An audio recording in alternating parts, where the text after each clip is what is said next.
Siyam na metro kan tubig sa Barangay Calawag, Naga City nalalay kanday pa nabibistong persona.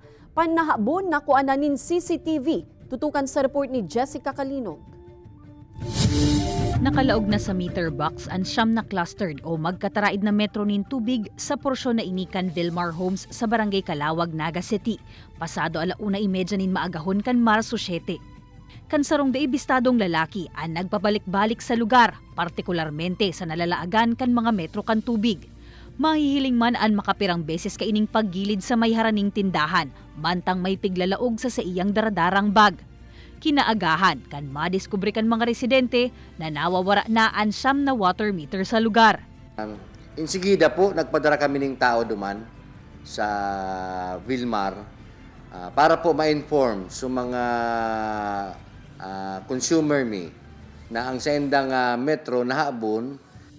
Sigun Paki de la Cruz, pwede man na mag-request ang mga konsumidor sa saindang opisina na malaaganin meter box ang saindang mga metro, nganing di man basta-basta mahabon. Kasi na nagtatrabaho dyan. And pag pong araw kayan, ang pinaka-advisory po sa mga residente na makipag-coordinate sa mo para ma-validate yan sa MNWD.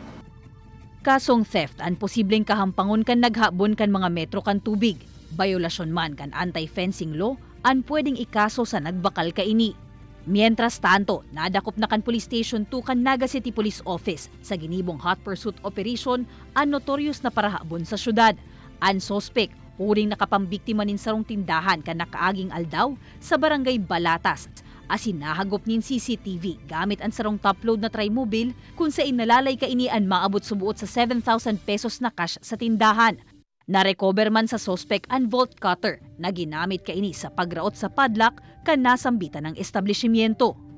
Kaibanan si Gerald Gandia, Jessica Kalinog, Balitang Bicolandia.